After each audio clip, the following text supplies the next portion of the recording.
Have you ever wondered how the genetic code, the language of life, is translated? How our bodies are able to do so much with something so little? The answer, put quite simply, is efficiency.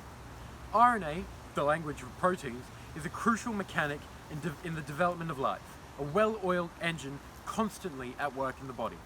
But how can it achieve this task so rhythmically? Let's take a look, shall we? Welcome to the microbial world, one of the smallest environments in the universe. Let me introduce you to my lab partner here, a prokaryotic bacterial microorganism, which will help with the demonstrations today. Inside a prokaryotic organism lies the language of proteins, mRNA, derived from DNA through the process of transcription. mRNA is composed of triplicate nucleotides called codons, which serve to encode the information to attract a desired amino acid. This is accomplished by binding to a corresponding anticodon on a tRNA cloverleaf-shaped molecule, which brings along with it the desired amino acid. This process is called translation and continues until the protein encoded by the mRNA is formed.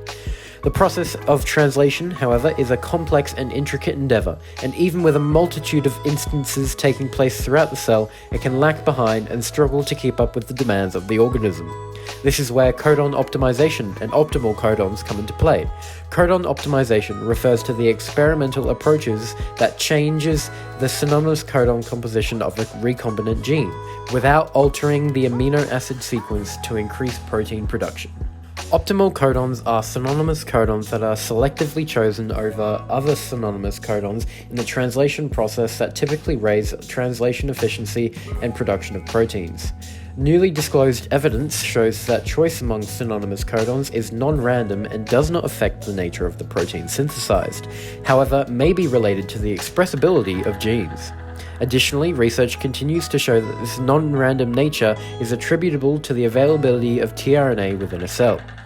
By using the technique of two-dimensional polyacrylamide gel electrophoresis to purify and quantify tRNA molecules, researchers were able to determine the frequency of use of each tRNA molecule.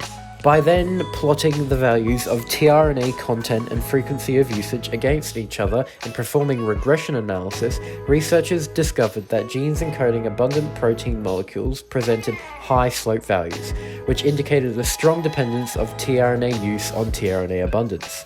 They also discovered that transposon and phage genes showed a low slope value and therefore weak dependence. Researchers also observed an extremely strong constraint on codon choice that is most probably related to translational efficiency, specifically in the abundant protein encoding genes TUFA, OMPA, and RPOB, which was weak or absent in other genes such as amino acid synthesizing, transposon, and phage genes.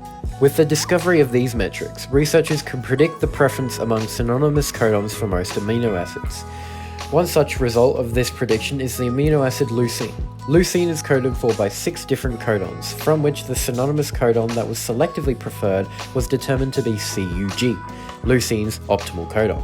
Additionally, researchers determined that the tRNA molecule derived from the RPOB gene had the highest involvement in leucine's translation. Furthermore, it was also found that optimal codons are evenly distributed within a gene. For example, there is no gene in which optimal codons have a localized occurrence. As we near the end of our journey, it is important to look at the history of the evolution of codons and examine the selection bias that brought about the development of optimal codons. Let's take a step back, shall we? Welcome to the Archean Eon, a time before time, the life of youth on Earth. In the early stages of life, scientists believe that the extensive variations in codon usage patterns we see in bacteria today are most likely the result of differences in mutation biases throughout the ages. In simpler terms, blind luck.